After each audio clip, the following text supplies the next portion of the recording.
Bonjour. Aujourd'hui, nous allons parler comme les titres, comme vous pouvez les voir sur ce titre, de Félix Tshisekedi, 5 ans après.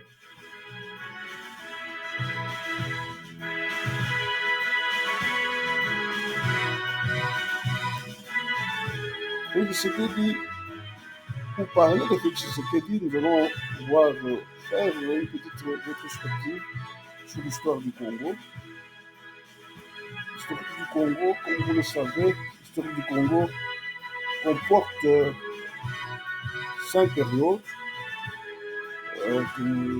Avant la colonisation, la période coloniale, vraiment, la première république, la deuxième république et la troisième république. La première république va de 1960 à 1965, la seconde va de 1965 à pratiquement 1997, et ensuite de 97 à 2006, nous sommes dans ce qu'on va considérer comme un non-État parce que c'est la loi de la jungle, il n'y a pas de constitution, les choses se font comme on peut. C'est la raison pour laquelle un président meurt et quelqu'un d'autre le remplace sans qu'on respecte quoi que ce soit. Kabila Joseph devient président sans respecter aucune constitution.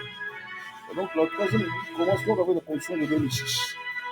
Et c'est elle qui se poursuit jusqu'à ce jour parce que les républiques s'échangent en fonction du changement des constitutions. Alors, pendant cette histoire de notre pays, nous avons connu 5 présidents. Comme vous pouvez les reconnaître, vous avez Joseph Kasavubu, Joseph Mobutu, Désiré Laurent Kabila, Joseph Kabila, Joseph Kabila et Félix Tshisekedi qui n'est pas apparu là. Alors, la Deuxième République, c'est depuis 2006 à ce jour. Et elle connaît le règne de 2 présidents, Joseph Kabila de 2006 à 2018, et depuis 2019, c'est Félix Tshisekedi que nous sommes en train d'accompagner, dit Béton que nous sommes en train d'accompagner aux élections qui arrivent. Alors aujourd'hui, nous voulons parler de 5 ans de Félix Tshisekedi à la tête du Congo. Qu'est-ce qu'il a fait? Qu'est-ce qu'il a rencontré? Où est-ce qu'on en est? Le contexte général de la prise de position de Félix Tshisekedi. Tshisekedi prend le pouvoir, il est élu président de la République, mais il n'a pas de majorité au pouvoir. Il n'a pas de majorité au Parlement, je voulais dire. Et cette situation l'oblige à coaliser avec ceux qui avaient la majorité, et ceci était tenu par les FCC. Le FCC, c'est de là qu'est venue l'idée des accords, de ces fameux accords dont on réclame, dont certains se réclament, et lorsqu'on leur demande de les étaler d'étaler ces accords sur la place publique, aucun d'eux, depuis Kabila lui-même jusqu'au dernier d'entre eux, personne ne peut brandir un quelconque accord signé par Félix Tshisekedi. Mais pourtant, il y a des gens qui sont convaincus, c'est le propre du Congolais, de croire, ils sont convaincus qu'effectivement à Korea, mais si à Korea, et que toi tu ne l'as jamais vu, pourquoi, pour quelle raison, quelle est cette chose qui t'assure comme ça qu'il y a eu encore? S'il y a eu encore, qu'on nous le montre. Ça fait 5 ans que nous, au niveau de l'UDPS, nous réclamons qu'on nous mette cet accord, qu'on rende cet accord public, et personne n'ose le faire. Personne n'ose le faire. Alors, quelles sont les difficultés que Tshisekedi rencontre? La première difficulté, évidemment, étant celle qui découle du fait de ne pas avoir une majorité au Parlement. Le premier obstacle, donc, c'est l'opposition d'abord congolaise, incarnée par la Mouka et ses partisans. Voilà, la Mouka, comme le dira plus tard Eva Bazaïba, c'est d'abord l'idée de Félix Tshisekedi. C'est Félix Tshisekedi qui donne l'idée d'avoir cette coalition appelée la Mouka. Et malheureusement, vous savez ce qui s'est passé à Genève, ce conglomérat d'individus s'est arrangé, alors que depuis Kinshasa, ils étaient tous convenus, et ils le disaient dans leur meeting, que les candidats, c'était Félix Tshisekedi, mais ils arrivent à Genève, par le concours de circonstances, avec l'influence donc, Mo, Ibrahim, les Soros, toutes ces multinationales, tous ces mafieux, donc, tous ces mafieux de la pègre internationale, ils vont tous se mettre autour de quelqu'un qui ne pouvait pas, qui ne pourrait pas leur faire obstacle et leur dévolu va aller vers Fayoulou. Alors, ce qui fait que lorsque Félix renonce à la signature sous pression de la rue, sous pression du peuple congolais, donc de son parti, eh ben, tout ce monde se met dans une position de radicalisation vis-à-vis de l'UDPS et donc de Félix Tshisekedi. Et donc, ce sont eux les premiers qui vont constituer comment dire, l'obstacle sur le chemin de Tshisekedi. Obstacle parce qu'ils vont tout faire pour pouvoir l'humilier, pour pouvoir les discréditer. Ils ont tout mis en œuvre. Vous vous rappelez de la campagne américaine, vous vous rappelez de tous les discours tenus sur toutes les chaînes, les mensonges auxquels se sont associés les cardinaux Lambongo et son ami Cholet, tout ce monde-là. Et donc, finalement, ce sont eux qui auraient pu être des alliés, qui ont été le premier obstacle face auquel Tshisekedi devait faire face. Vous vous rappellerez que lors de son discours inaugural, il avait tendu la main à, qui ça, à notre danseur national, au danseur national, et qui avait rejeté toute possibilité de coalition. Et pourtant, s'il avait été sage, il se serait rendu compte que c'était l'occasion de renforcer la démocratie et d'arracher les pouvoirs à jamais d'entre les mains de ceux qui voulaient à tout prix maintenir le Congo dans une situation compliquée. Malheureusement, ils continuent et ils sont tous dans ce jeu-là. Okay? Deuxième difficulté qui va se présenter avec Tshisekedi, ça va être les FCC avec ses enfants terribles. On se souviendra de Mabunda, de Tambo Mwamba, comme disait M. Tambo Mwamba, les Minaku, Monomo Minaku, les Numbi, les Shadari, la liste est longue. Ilou Kamba lui-même, professeur d'université, mais manipulé par des petits-enfants. Et puis les Moulania, j'ai mis Yakalev, j'ai mis Beno Lomba et Cestin Balamou Sessé, juste parce qu'ils étaient là, mais en réalité, ces deux ici ont été assez souples et sont eux qui ont permis aussi à ce que le pouvoir de Félix Tshisekedi puisse s'asseoir convenablement. Alors ces gens ici vont s'adonner à vouloir ridiculiser le président, à dire n'importe quoi, à faire n'importe quoi pendant pratiquement 2 ans, on va pas 2 ans comme ça, à tergiverser et à contrebarrer, contrecarrer tout ce que le président, toute initiative que le président pouvait prendre. Et ce sont eux qui ont amené Caméré devant la justice. Même si plus tard, les amis de l'UNC vont commencer à vouloir accuser Félix, alors que ce sont ces gens ici qui voulaient, n'est-ce pas, en finir avec Caméré. L'autre obstacle qui va se présenter, c'est la pandémie de COVID-19. La COVID-19, coronavirus, qui va secouer le monde pendant presque 2 ans, paralysant toute possibilité, n'est-ce pas, d'expansion économique. Et le Congo ne va pas être épargné. Ensuite viendra la guerre en Ukraine. La guerre en Ukraine qui va avoir des répercussions sur le plan international, sur tous les pays du monde. Ce sont là les obstacles auxquels Félix fait face, mais pas seulement ça. Et pendant qu'on se battait pour pouvoir normaliser la situation, réapparaît les M23 RDF. On voit les Rwandais se présenter à nos portes, donc sous le label de M23, et depuis qu'ils ont créé la désolation, mettant des populations entières sur les routes, et pillant le pays, et tout un tas de choses. Alors, malgré tous ces obstacles, d'aucuns se seraient attendus à ce que le Congo s'en sorte totalement affaibli, mais au contraire, Félix Tshisekedi, avec son gouvernement, arrive à déjouer bien des difficultés, bien de ces obstacles. La première chose que Félix Tshisekedi fait, c'est qu'il profite de l'absence de Lukamba de Kinshasa pour pouvoir réaménager la Cour suprême.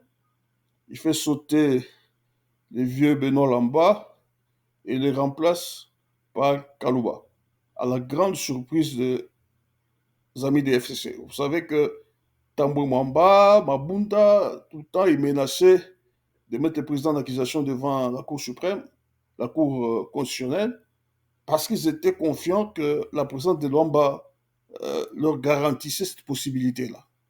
Mais maintenant que le président fait sauter Luamba et celui-ci est remplacé par Kalouba, les gens de l'FCC sont dépassés par ce moment, ils ne savent plus quoi faire.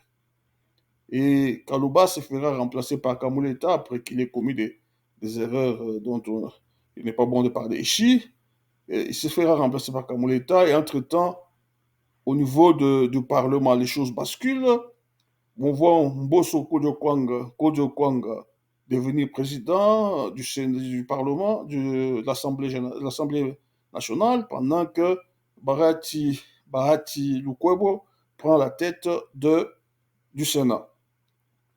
Et enfin, Christian Chiwewe prend la tête de l'armée. Mais le grand événement aussi, c'est au niveau du Parlement, au niveau du gouvernement. Ilunga Kamba tombe, son gouvernement tombe, et c'est Sama Lukonde, on va apparaître un jeune homme, Sama Lukonde Kienge, c'est lui qui prend la tête du gouvernement, il forme le gouvernement des Warriors, c'est le gouvernement qui a conduit le pays jusque là où il est pour les 2 dernières années, 2 années et demie à peu près. Une autre personne majeure de ces changements, une autre personne qui a joué un rôle substantiel dans ces changements, c'est cet homme, Alinguete, Jules Alinguete à l'IGF. Tout le monde sait que l'IGF a existé depuis très longtemps, depuis 1987, et jamais on lui avait donné l'occasion de pouvoir travailler. Et même certains premiers ministres, notamment, comment ça s'appelle, Muzito et Matata, avaient signé des décrets interdisant à l'IGF de faire son travail, lui retirant une partie de ses prérogatives. Et il va falloir attendre que Tshisekedi devienne président pour voir Jules Alinguete ou l'IGF, pour dire ça, jouer son rôle pleinement. Et grâce à l'IGF, les finances publiques avaient finalement quelqu'un qui pouvait les contrôler. Plus personne ne pouvait dépenser de l'argent de l'État de manière impunément. Quand vous dépensez de l'argent de l'État dans votre pot de compte, vous savez que vous avez des comptes à rendre. Jusqu'aujourd'hui, c'est la même chose. Grâce aux efforts conjugués et de Sama Lukonde, le gouvernement Sama Lukonde et de l'IGF, le budget de l'État va aller de 2,5 milliards, 3 milliards à aujourd'hui à plus de 16 milliards de dollars. Ce qui est un exploit énorme. En 2 ans, le budget est allé dans ce sens. L'autre intervention majeure, c'est la gratuité de l'enseignement. L'autre projet phare, c'est la gratuité de l'enseignement. Aucun l'ont décrié. Les gouvernements Ilukamba, les ministres du gouvernement Ilukamba, ils étaient tous convenus qu'il n'était pas possible d'organiser la gratuité de l'enseignement. Mais Félix a dit, nous allons la faire. Il y aura des tâtonnements, c'est vrai, il y aura des difficultés au départ, mais nous finirons par l'établir. Et aujourd'hui, elle est effective sur toute l'étendue de la République. Quand Tshisekedi prend le pouvoir, il y a des grèves partout, les fonctionnaires sont mal payés, les enseignants mal payés, il y a un malaise sur toute l'étendue de la République. Et Sama Lukonde et son gouvernement vont prendre ça à bras-corps et ils vont augmenter non seulement les salaires, mais aussi s'assurer que les gens sont payés de manière régulière. Une chose que les pays avaient longtemps oubliée. Autre chose, c'est que Félix Tshisekedi va relancer les services nationaux. Kanyama Kassese, avec cet homme, général Kassongo Kabouit. Et les projets phares des musées, abandonnés par celui qui se faisait passer pour son héritier, est repris par Félix Tshisekedi et aujourd'hui, l'Éducation nationale fait des exploits. Félix nationale fait des exploits. Il a permis aussi de récupérer des enfants dits Koulouna, un bon nombre d'entre eux, pour les remettre dans les droits chômage. En matière d'infrastructure, là, nous parlons de Bilembo na Bilembo. C'est vrai, Bilembo na Bilembo. Incomparable Fachi. Il a fait ce que personne avant lui n'avait pu faire. Comme exemple, voici l'hôpital général Jason Sen de Soukabila. Voici le même hôpital sous Tshisekedi. Voici l'hôpital Mama Emo sous Kabila. Voici le même hôpital sous Tshisekedi. Voici l'hôpital du camp Kokoro, du camp Tchatchi. C'est une nouvelle bâtisse, un nouveau hôpital qui n'existe pas. Même du temps de Mobutu, il n'y a jamais eu d'hôpital de ce genre au camp Tchatchi. Ça, c'est le nouvel hôpital construit en Boujmaï. C'est le même hôpital que nous voyons là. Voici le stade Tata Raphaël. Ce stade était devenu une poubelle, un endroit où les gens, un lieu d'aisance pour les habitants de ce quartier-là. Il y avait des immondices, des choses que je ne veux pas nommer ici. C'était impossible, il était impossible de mettre son nez là-dedans. Mais aujourd'hui, voici ce stade, utilisé maintenant par tout le monde. Là, c'est toujours le stade devenu fréquentable. On a même construit des habitations, des restaurants. Donc, ce qui était un lieu d'immondice est devenu habitable aujourd'hui. Là, c'est le stade des martyrs. Construit du temps de Mobutu, ce stade n'a jamais été terminé. Il a fallu attendre Félix Tshisekedi pour que le stade soit terminé et homologué par la FIFA et la CAF. Là, c'est le stade euh, toujours de martyrs. Lors des Jeux de la francophonie, plusieurs autres infrastructures vont avoir lieu, des stadions par ici, des basketballs, comment on appelle ça, des dojos, des choses que le Congo n'avait jamais connues. Comme vous pouvez le voir, ce sont ces choses-là. Une autre structure, c'est le grand marché de Kinshasa. Voici Zando sous Kabila. Voici Zando sous Tshisekedi. Certains vont dire non, c'est la maquette. Bon, mais voici Zando, l'état où il était il y a 3 mois. Il y a 3 mois, on était déjà à ce niveau. Ce marché est censé être inauguré le mois prochain, les 11 exactement, d'après les architectes. Tshisekedi amène aussi le centre financier de Kinshasa. Voici le projet à sa fin, comment il devra se présenter. Et voici où on en est aujourd'hui. On est à ce niveau-là. Bon, malheureusement, la photo ici, je n'ai pas pris jusqu'au dessus, mais sinon, le projet est suffisamment avancé et il devrait être inauguré aussi le mois prochain. Ça, c'est le centre culturel de Kinshasa, pratiquement terminé. L'université de Kinshasa.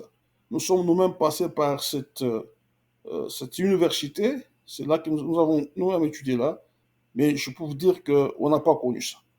Et nous étions là à la fin de la vie de Mobutu et à la fin de règne de Mobutu et au début de celui de Moussé Laurent Désiré Kabila. C'était une poubelle, cette université. Une vraie poubelle. Mais aujourd'hui, sous Tshisekedi, voilà comment il se présente. Et là, c'est l'aéroport de Kolusi. En termes d'aéroport, Tshisekedi a fait construire plusieurs aéroports. Plusieurs que nous n'avons pas cités ici. Là, nous avons l'aéroport de Mbujimaï en construction en ce moment. La piste de l'aéroport de Kavumu a été agrandie. Aujourd'hui, Kavumu peut recevoir des grands avions. Tout ce qui manque maintenant, c'est la tour de contrôle et l'aérogare. Là, c'est l'aéroport international de Kisangani dans son état actuel. Il y a plusieurs autres aéroports, notamment celui de Goma, qui est en voie de rénovation. Il y a des aéroports en construction dans plusieurs autres coins du pays. Et nous n'avons pas pu tout répertorier. Finalement, un autre projet, c'est le projet PDL 145. Ce projet porte sur plus de 2000 ouvrages construits ou en construction en ce moment. À jour, plus de 700 ont été livrés. On espère que d'ici le 20 décembre, on aura dépassé les 945 bâtiments livrés. Mais tout le reste sont en construction. Voilà les écoles. Voilà les écoles.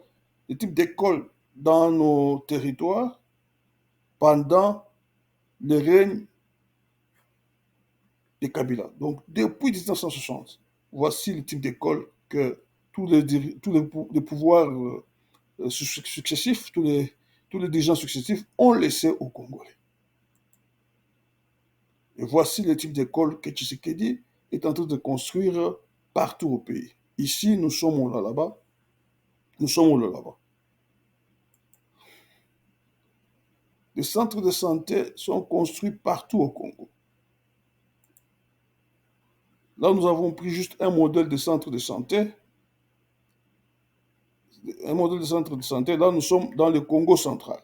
Dans le Congo central. Donc, ça, c'est un bâtiment administratif. Sorry, ça, c'est un bâtiment administratif. Okay. Nous avons les routes. J'ai juste pris le cas de la ville de Kinshasa. Là, vous avez le pont Lubudi avant Félix Tshisekedi. Donc, depuis le départ des Belges, jusqu'au moment où Tshisekedi prend le pouvoir, voici le pont Lubudi. Voici le pont Lubudi. Ce pont qui relie, qui permettait donc qui désenclave ce qu'on appelle les camps Luka. Voilà le pont Lubudi. C'était ça le pont Lubudi. Et ce monsieur que vous voyez assis là, il est en train de recevoir de l'argent pour traverser ici parce que c'est lui qui a mis son pont, donc lui il doit être payé. On va dire péage. Là, ça fait que Tshisekedi qui visite le pont Lubudi. Vous pouvez voir Mbosoko Diakwanga qui traverse le pont Lubudi avec derrière lui le général Chiwewe et je parie que le troisième c'est le général Kassongo. Voici le pont Lubudi aujourd'hui par Félix Tshisekedi. Là, nous avons le pont Luanza. Ce pont que vous voyez là, c'est depuis l'époque coloniale qu'on a placé cette histoire-là. Depuis l'époque coloniale. Toutes ces années, le pont a été comme celui-là. Voici le même pont Luanza, vous pouvez le voir là-bas, derrière ces flèches. En fait, ces flèches, là où ces flèches touchent, ils vous montrent l'ancien pont Luanza. Il est là, les petits trucs là. Quand vous voyez la bande blanche là, juste après là, c'est ça les ponts Luanza que vous avez vu de ce côté. On voit ce pont ici, on le voit là, tout petit, à côté du nouveau pont. Là, c'est le nouveau pont Luanza. Là, c'est un autre pont. Ça, c'est le pont Mungulu Diaka. Vous remarquez que nous n'avons pas pris tous les ponts. Là, nous sommes à l'érosion de Kimwenza. Voici comment la route de Kimwenza s'est présentée avant Fachi. Voici comment la route se présente, les mêmes endroits, après Fachi. Voici la même route, toutes l'érosion arrêtée et la route réasphaltée, sous Félix Tshisekedi. Là, nous sommes à Mongafola, érosion Mama Koko, à Lipen plutôt télécom. Voici comment ça se présentait sous Kabila. Voici les mêmes lieux, les mêmes endroits sous Tshisekedi. Des usines naissent partout, même si ce n'est pas au rythme que nous aurions voulu que ce soit, mais elles sont là en train de naître. Ça, c'est l'usine de montage des bus Mercedes, inaugurée par Félix Tshisekedi. Là, nous sommes à l'usine de fabrication des carreaux, l'usine de fabrication des câbles électriques à Kinshasa et une autre à Lubumbashi. Toutes les deux inaugurées sous Félix Tshisekedi. La raffinerie d'or à Bukavu, inaugurée sous Félix Tshisekedi. Dans le domaine de la masculinité positive, les femmes occupent désormais plus de 37% des postes de responsabilité au sein du gouvernement et des autres institutions, telles que la Banque centrale, les conseils d'État. On a vu pour la première fois une femme premier vice-premier ministre. Et je suis sûr que le mandat qui vient, une femme premier ministre ne manquera pas. Le temps ne permet pas de tout étaler. Nous avons juste voulu vous montrer un tout petit peu ce que, en 2 ans et demi, Félix Tshisekedi a pu réaliser. On pouvait vous amener, on pouvait parler des améliorations en dessert d'eau potable. Vous savez que nous sommes partis de 25 millions depuis l'indépendance, 25 millions d'habitants qui recevaient de l'eau. Aujourd'hui, nous sommes à 36 millions. Donc, en 2 ans et demi, ou allons, prenons même les quinquennats entiers, en 5 ans, on a augmenté de 11 millions pendant qu'on n'en avait que 25 millions depuis l'indépendance jusqu'à aujourd'hui. C'est un travail qui mérite respect. Respect. Nous pouvions aussi prendre en considération les, comment on appelle ça, le travail de l'électrification du pays. L'électrification du pays, nous n'avons pas de chiffres, mais le nombre de foyers aujourd'hui qui sont servis en électricité a augmenté exponentiellement. Peut-être prochainement, nous pourrons voir des chiffres là-dessus. Donc, nous sommes partis de Fachi béton. Aujourd'hui, on parle de Fachi fondation. Pourquoi? Parce que les pays qui étaient déstructurés hier, aujourd'hui, ce pays est remis sur les rails. Cela nous amène à dire que voter le numéro 20 n'est pas seulement un droit, mais ça devient un devoir civique. Parce qu'au vu des réalisations, au vu des acquis, les Congolais ont intérêt à travailler sur les acquis, à profiter de ces acquis, à s'appuyer sur ces acquis pour pouvoir désormais lever des murs. La fondation est faite, le trou qu'avait laissé Kabila est presque remboursé. Il est temps maintenant, n'est-ce pas, de nous lever ensemble pour nous mettre à construire des murs. Le 20, votez numéro 20. Voilà, merci beaucoup pour votre